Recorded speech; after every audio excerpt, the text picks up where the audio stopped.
தமிழக வெற்றி கழகத்தினுடைய அந்த வேட்பாளர்கள் நிறைய வாக்குகளை பிரிக்கக்கூடிய வாய்ப்புகள் இருக்கு அப்படின்றாங்க. இளைஞர்கள் பெண்கள் மத்தியில் வந்து அவங்களுடைய எப்படி சமாளிக்கும்? முதல் தேர்தலை அவங்க சந்திக்கிறாங்க. தேர்தல் முடிவிட்டு அவங்க எந்த வாக்குல எவ்வளவு வாங்குறாங்கிறது பார்ப்போம். பல தேர்தல் சந்தித்த இயக்கங்கள்லாம் இப்போ தேர்தலில் போட்டியிடுறாங்க.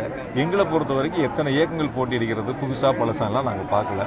இருக்கிற வாக்காளர்களில் நாங்கள் அதிகமான வாக்குகளை பெற்று வெற்றி பெற வேண்டும் என்பது தான் எங்களுடைய கடமையாக பணியாக நாங்கள் எடுத்து செஞ்சுட்டு இருக்கோம். அதனால் எங்களுக்கு எந்த விதமான சந்தேகம் இல்லை. வெற்றியை பொறுத்தவரை, கோவை மாவட்டத்தை பொறுத்தவரை, தமிழ்நாட்டை பொறுத்தவரை திராவிட முன்னேற்ற கழகத்துடைய வெற்றி என்பதை நாங்களுக்கு எந்தவித இல்லளவு சந்தேகம் இல்லை. வெற்றி உறுதி செய்யப்பட்டது.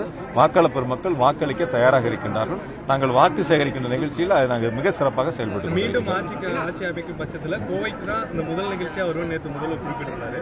அப்படி இருக்கும்போது நீங்க ஒரு பொறுப்பு அமைச்சராக இருக்கும்போது கோவைக்கு என்ன செய்யலாம் அப்படிங்கிற ஒரு தேர்தல் முடியட்டும். தேர்தல் முடியட்டும். ஸ்டேடியம் ஒரு பெண்டிங்ல இருக்கு. தேர்தல் முடியட்டும். இந்த தொகுதிக்கு குறிப்பா ஏதாவது முக்கியமான தெற்கு தொகுதியை பொறுத்த வரைக்கும் தெற்கு தொகுதியில் செய்ய வேண்டிய பணிகள் ஒரு வாக்குறுதியில் நாங்கள் தயார் பண்ணியிருக்கிறோம். அது இப்பயே சொன்னா உங்களுக்கு சரியா இருக்காது. 2 நாட்கள் நான் உங்களுக்கு சொல்றேன். நான் உங்களுக்கு கொடுக்குறேன். தனியாக உங்களுக்கு பிரஸ் மீட் வச்சு தான் கொடுக்க போறோம்.